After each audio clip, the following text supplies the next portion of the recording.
प्यारे दोस्तों, ये वाकया एक करोड़पति औरत का है जो दौलत के नशे में ये बात भूल चुकी थी कि एक भूखे आदमी की हालत क्या होती है और किसी भूखे फकीर के साथ कैसा करना चाहिए। वो औरत अपनी शाहाना जिंदगी गुजार रही थी।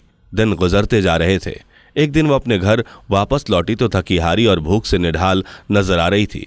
उसने जाते ही अपने कमरे में नौकरों को कहा कि मेरे लिए खाना लाओ, लेकिन इतने में दरवाजे से आवाज आई कि कुछ खाने को दे दो। वो औरत कहती है, दरवाजे पर कौन है?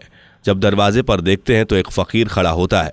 निढाल तबीयत है, प्यास की वजह से होंठ सूख चुके हैं। वह खाने का सवाल कर रहा है।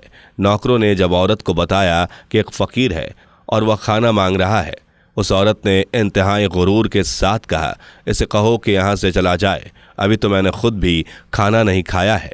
फकीर क्योंकि बहुत भूखा था, वो बार बार यही गुजारिश कर रहा था कि मैं भूख से मरा जा रहा हूँ, खुदा के लिए मुझे खाने के लिए कुछ दे दो। यह सुनकर औरत को गुस्सा आता है। वह अपने फ्रिज से खाना निकालती है और बाहर जाकर दरवाजे पर उसके सामने खाना फेंक देती है। वह औरत खाना इस अंदाज में देती है कि ना तो फकीर के हाथ कुछ लगता है और ना औरत के। सारा खाना जमीन पर गिरकर खराब हो जाता है। वह औरत दरवाजे को जोर से बंद करती है और वापस अपने कमरे में आ जाती है। फकीर जो अपनी पेट की आग बुझाने के लिए दर बदर की ठोकरें खा रहा था, जब उसने देखा कि उस औरत ने खाना इस तरह जमीन पर फेंक कर बर्बाद कर दिया, तो उसने आसमान की तरफ देखा, लबों ही लबों में कुछ कहा और वहां से चल दिया। वो औरत जाकर टेबल पर बैठ जाती है और खाना शुरू करती है। खाना खाने के कुछ ही देर बाद उसे लगता है कि शायद उसके पेट में कोई तकलीफ महसूस हो रही है। वह दवा लेती है, लेकिन वह दर्द आहिस्ता आहिस्ता बढ़ना शुरू हो जाता है। वो अपना इलाज भी कराती है, लेकिन तकलीफ थी कि रुकने का नाम ही नहीं ले रही थी, बढ़ती ही जा रही थी। और साथ में एक बड़ी परेशानी ये थी कि पेट का साइज भी बढ़ता जा रहा था। इस बात को लेकर वो औरत बहुत परेशान थी। एक तो तकलीफ थी और दूसरा यह पेट बढ़ रहा था। आखिर कुछ दिनों के बाद वह एक डॉक्टर के पास गई। डॉक्टर ने उस औरत का चेकअप करना शुरू किया। जैसे ही अल्ट्रासाउंड में उन्हें कुछ नजर आया तो वो बहुत हैरान हुए। चेकअप के बाद औरत को बताया गया कि उसके पेट में एक बहुत बड़ी रसौली है। ऑपरेशन के जरिए उसे निकाला जा सकता है।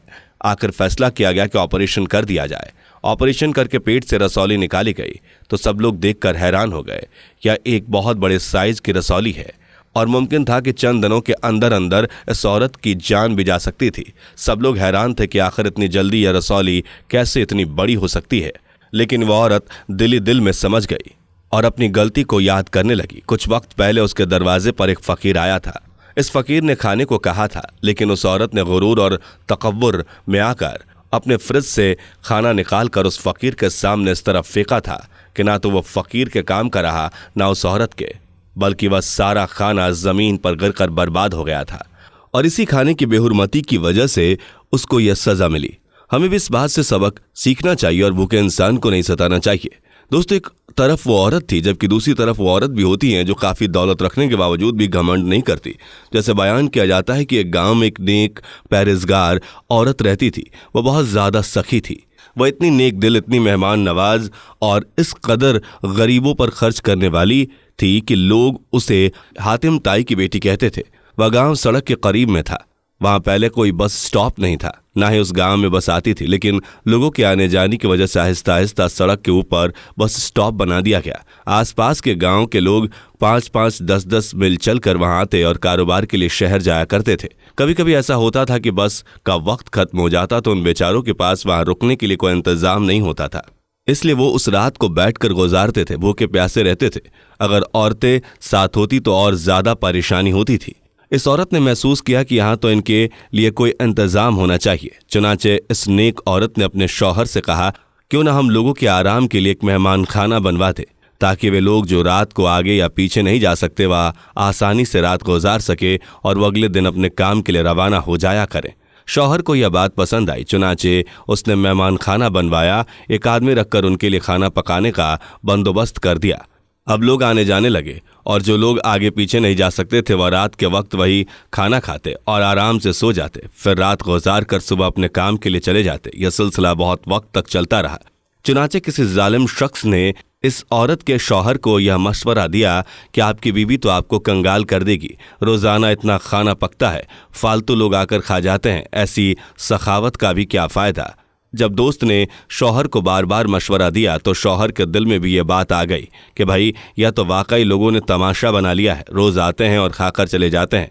चुनाचे उसने एक दिन फैसला लिया कि मेहमान खाने को बंद कर दिया जाए और मेहमान खाना बंद कर दिया गया। बीवी को पता चला तो वह परेशान हो गई और कहने लगी कि जब परवरदिगार ने हमें इतनी ज़मीन दी थी, हमारे अपने अनाज से ही रोटियां बनती थीं और सारा साल मेहमान नवाजी का सवाब मिलता था, अब यह सवाब मिलना भी बंद हो गया। लेकिन जब शौहर ने यह कह दिया तो बीवी खामोश हो गई। नेक औरत बात करने के लिए मौका ढूंढती है, लड़ाई झगड़े नहीं किया करती। चुनाचे वो मौके की तलाश में रही। एक दिन शौहर से कहने लगी, आज मेरी तबीयत कुछ उदास सी है, घर में रहकर तंग आ गई हूँ, क्यों ना अपनी ज़मीन पर घूमने चले। शौहर ने कहा, बहुत अच्छा, और अपनी बीवी के साथ खेतों में घूमने चला गया। वहाँ पर कुआं बाग फसलें थी। थोड़ी देर घूमते रहे और फिर आकर कुएं के किनारे बैठ गए। औरत ने कुएं के अंदर देखना शुरू कर दिया। शौहर भी इधर उधर फिरता रहा। काफ़ी देर के बाद कहने लगा, घर चले क्या, देर हो रही है। औरत कहने लगी, बस चलते हैं। फिर कुएं के अंदर दोबारा झांकना शुरू कर दिया और कुएं में देखती रही। आखिरकार शौहर ने कहा, अल्लाह की बंदी, कुएं में क्या देख रही हो? तो वह कहने लगी, मैं देख रही हूं कि खाली डोल पानी में जा रहे हैं और भर कर वापस आ रहे हैं, मगर कुएं का पानी जैसा है वैसा ही है। शौहर ने कहा, अल्लाह की बंदी, अगर तू सारा दिन और रात भी बैठी रहेगी तो यह पानी ऐसे ही रहेगा, खाली ढोल भर भर के आते रहेंगे, लेकिन पानी में कमी नहीं आएगी। जब शौहर ने यह बात कही तो उस नेक दिल औरत ने कहा, अच्छा, कुएं का पानी खत्म नहीं होता? शौहर ने कहा, वाकई कुएं का पानी खत्म नहीं होता। यह सुनकर वह नेक दिल औरत कहने लगी, अल्लाह ने हमारे घर के अंदर भी एक कुआं जारी किया था। लोग खाली पेट आते थे और पेट का डोल भर कर जाते थे। तुम्हें क्यों लगा कि अल्लाह पाक तुम्हारे उस कुएं के पानी को कम कर देगा?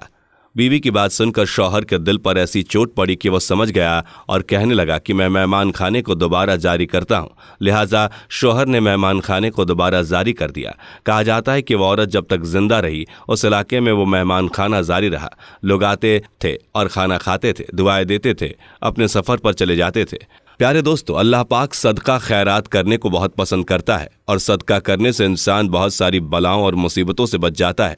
कोशिश करनी चाहिए कि अगर आपको अल्लाह ने अपनी नेमत से नवाज रखा है तो सदका और खैरात का एहतमाम ज़रूर किया करें, और जिसको जितना भी नवाजा है वो अपनी हैसियत के मुताबिक अल्लाह के रज़ा की खातर लोगों की भलाई के काम करे। अल्लाह पाक से दुआ है, अल्लाह पाक हम सब मुसलमानों को इतनी हिम्मत और तौफीक दे कि हम लोगों की भलाई के काम में बढ़ चढ़ कर हिस्सा लेने वाले बन जाएं।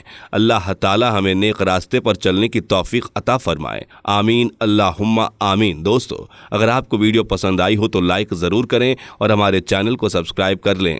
मिलते हैं एक और नई वीडियो के साथ। अल्लाह हाफ़िज़।